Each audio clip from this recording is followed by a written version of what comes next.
happening, beautiful people? My name is Dirty Mike and welcome back to another team review.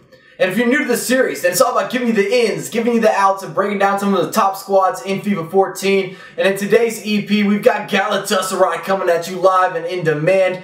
And if we can smash 300 plus likes on this video, that would be superb. And make sure to drop a comment. Please drop a comment right now. Which squad should I review next? I've actually done quite a few teams up to this point. Check out the playlist. But I've got a lot more on my mind. I've got a huge list, a lot of variety, and I'm pretty juiced up, and I want you guys to help me out.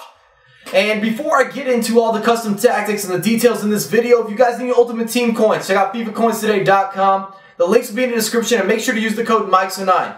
MICHS09 in order to get an additional 10% off on every single purchase.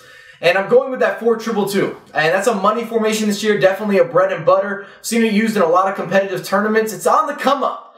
And as for custom tactics, I had a very similar dilemma last year when I used Galatasaray, and I succeeded with this team. I had so much fun playing with them, but I kept everything very ordinary. Last year, I think I even went with their default for custom tactics. I didn't switch anything because I didn't know what was the best option. But this year, I changed some things around. I'm going very non-aggressive. I want passive defense. I want to make sure that I'm keeping clean sheets.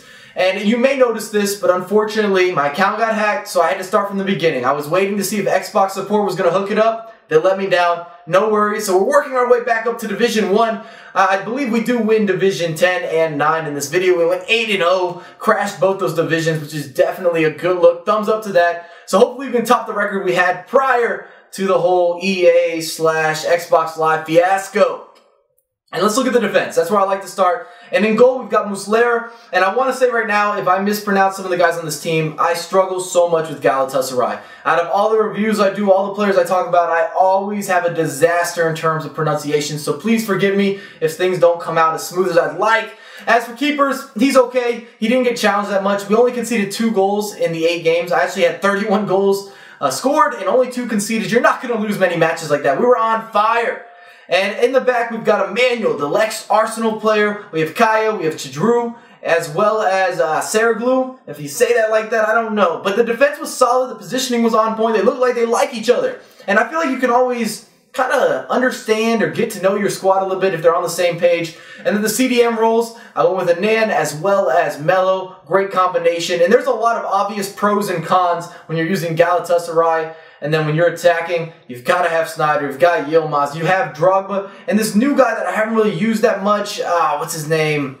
Horovic. And he was pretty solid. I actually played him on the right side. He's left-footed. He had really good work rates. Very impressive. If you guys have used him, let me know about him. And on a side note, if you follow me on Twitter or Facebook, every single team review before I drop the video, I do a giveaway. So I just did one of those recently, and I want you guys to get involved. So please, get on my Twitter, get on my Facebook. And the second formation I went with is something you never see me use, actually, the 4-3-1-2. And I don't like it because you don't have wingers, but this year, Galatasaray lacks the pace. That's a very obvious con, and if you need skill moves to succeed, you're also going to struggle with this team. No skill moves, and they don't have pace. However, on the pros, on the big pros, you've got 2 dynamic strikers, huge guys, and Yilmaz is so special for me. Whether you're playing with him in Ultimate Team, whether you're using him head-to-head, he scores goals on goals on goals. He's very big, he can strike the ball, he does pretty much everything really well. He can facilitate. I'm a huge supporter of the Yilmaz movement. I will co-sign that to the death of me. He has been such an improved player the last couple of years in FIFA. Ooh, beautiful deep shot. Beautiful, beautiful deep shot.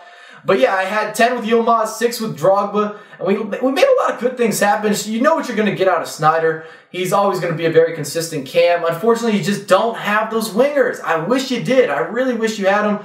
But in terms of the pros, you've got 2 really big strikers, and you have great deep shooting. And I feel like you have a squad that looks like they play together a lot. And I know that sounds funny, but you can tell when a team's movement is going the right direction, or if it's not supporting each other correctly, they're in the wrong places, and it's frustrating. But if you enjoyed the video, drop a thumbs up, subscribe to my channel, and follow me on Twitter at MICHS09USA, and I have a lot more content coming for you ASAP.